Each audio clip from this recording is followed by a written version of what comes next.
अब एक सवाल जैसे है, हमने पिछले लेक्चर में डिस्कस किया था कि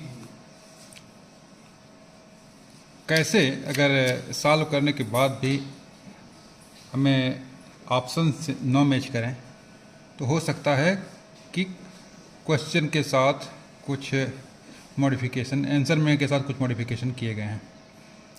तो इसमें एक रिएक्शन है, जैसे कि मान लीजिए कि for the reaction A2 + B2 equilibrium sign 2AB, if equilibrium constant Kc equal to 2, degrees of dissociation of N2 and O2 are. तो ऑप्शन दिया है 1/1 + √2 और दूसरा दिया है 1/1 - √2। बी वाला ऑप्शन है 1/1 - √2 और है 1/1 + √2।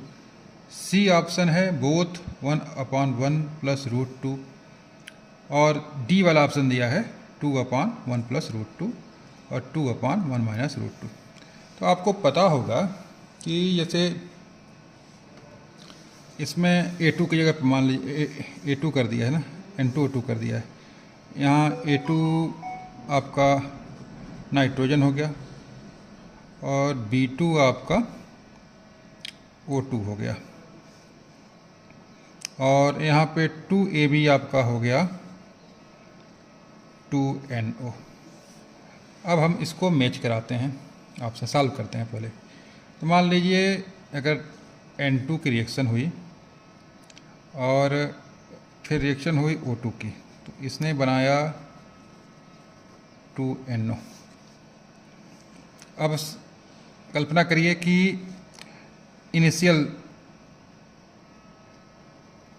इनिशियल नंबर ऑफ मोल, मतलब जब रिएक्शन शुरू नहीं हुई थी तब N2 का 1 मोल था, O2 का 1 मोल था और NO का 0 मोल था। Number of moles at equilibrium. तो जब इक्विलिब्रियम मतलब N2 O2 आपस में रिएक्ट के और तब तक रिएक्शन हुई जब तक NO बनता रहा था। फिर क्या हुआ, इक्विलिब्रियम स्टैब्लिश हो गया दोनों में, मतलब rate of forward reaction equal to rate of backward reaction. मतलब N2 से O2 जब आपस में रिएक्ट किए और बनाए NO। अब ये रिएक्शन मतलब लगभग डायनेमिक इक्विलिब्रियम में चलेगी, क्योंकि अब NO भी डिकम्पोज होकर N2 O2 बना रहा है। तो rate of formation of NO and rate of decomposition of NO is equal, so this is the equilibrium condition. मान लीजिए 1 मोल से घट करके इसका अल्फा मोल हुआ इक्विलिब्रियम पे, 1 मोल से घट करके अल्फा मोल घटा और इसने 2 अल्फा मोल बनाया। तो मतलब 1 मोल से अल्फा मोल घटा, 1 मोल से अल्फा मोल घटा और NO का 2 मोल बना। मतलब 1 मोल रिएक्ट किया, 1 मोल रिएक्ट किया। रिएक्शन में तो यही दिख रहा है कि 1 मोल N2 और 1 मोल O2, 2 मोल NO बना रहे हैं। इसीलिए अगर अल्फा मोल A और अल्फा मोल A तो 2 अल्फा ही बनाएंगे। तो अब हमको पता लगाना है कि इनकी कंसंट्रेशन क्या है इक्विलिब्रियम पे। सो कंसंट्रेशन एट इक्विलिब्रियम पे इनकी कंसंट्रेशन क्या है N2 की, 1 - α/V, इसकी भी 1 - α/V और NO की 2 α/V। ये इसकी मोलर कंसंट्रेशन हो गई, ये मोलर कंसंट्रेशन हो गई, मोलर कंसंट्रेशन एट इक्विलिब्रियम। अब Kc लिखिए इस रिएक्शन के लिए, Kc इक्वल टू हो जाएगा NO की कंसंट्रेशन का स्क्वायर और N2 की मोलर कंसंट्रेशन और O2 की मोलर कंसंट्रेशन। तो N2 और मतलब Kc equal to molar concentration of NO का की पावर 2 डिवाइडेड बाई N2 की मोलर कंसंट्रेशन इंटू O2 की मोलर कंसंट्रेशन। अब अगर हम सॉल्व करें तो ये हो जाएगा 2 α/V का स्क्वायर डिवाइडेड 2 अपॉन अल्फा का V स्क्वायर डिवाइडेड बाई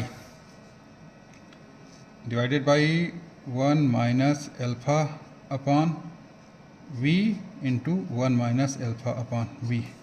तो अगर हम इसको सॉल्व करेंगे तो Kc की वैल्यू आ जाएगी 4 alpha square 1 minus alpha square. अब गिवन Kc की वैल्यू यहाँ कितना दिया है, Kc की वैल्यू t जी है, Kc इक्वल टू 2 ये है गिवन है क्वेश्चन में। तो 2 equal to 4 alpha square 1 minus alpha square और 2 1 minus alpha square equal to 4 alpha square, या 1 minus alpha square equal to 2 alpha square. 8 इस 2 से 8 2 हो जाएगा। तो इसका ब्रैकेट इसको खोलेंगे तो ये हो जाएगा 1 minus 2 alpha plus alpha square equal to 2 alpha square.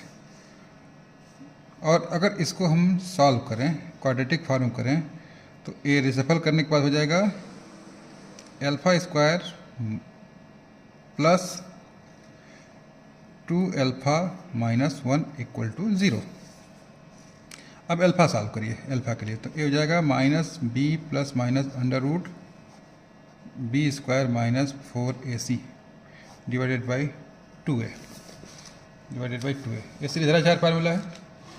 तो हमने सीरीज़ाचार फार्मूला लगाया, तो यहाँ b की वैल्यू 2 है, तो अल्फ़ा की वैल्यू हो जाएगी, यहाँ b की वैल्यू 2 है, तो minus 2 plus minus under root b की वैल्यू 2 है, तो ये हो जाएगा b स्क्वायर 4 हो जाएगा, माइनस 4 इंटू अल्फ़ा की वैल्यू 1 है, a की वैल्यू 1 है तो 1 इंटू c की वैल्यू माइनस 1 है, c की वैल्यू माइनस 1 है,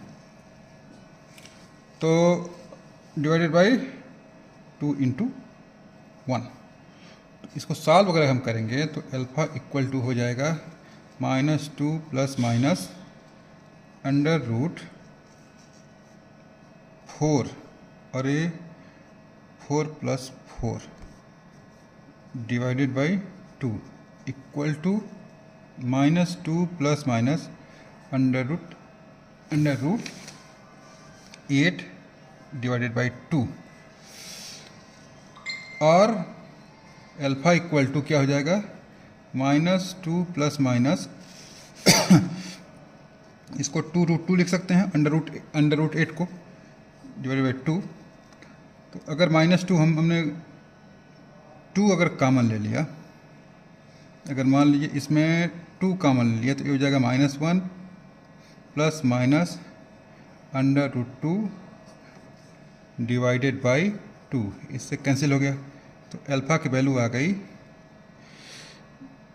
माइनस 1 प्लस अंडर रूट 2 और माइनस 1 माइनस अंडर रूट 2 और alpha equal to under root 2 minus 1 और माइनस अंडर रूट 2 माइनस 1। अब इसमें जो है एक्सेप्टेबल सॉल्यूशन जो है, कोई वैल्यू पूरा निगेटिव तो हो नहीं सकता डिग्री ऑफ डिसोसिएशन, तो एक्सेप्टेबल सॉल्यूशन यही होगा अंडर रूट 2 माइनस 1। अब हमें दिखाना है इसमें से क्या इस क्वेश्चन में अंडर रूट 2 माइनस 1 कोई मैच कर रहा है, अंडर रूट 2 माइनस 1 कोई मैच कर रहा है। तो लड़का हो जाएगा कंफ्यूज, अरे यार ये तो सॉल्व करने पर अल्फ़ा इक्वल टू आ रहा है अंडर रूट 2 माइनस 1, लेकिन इसमें तो कोई ऑप्शन ही नहीं है। तो यही एक ट्रिक होती है, ये जो आपने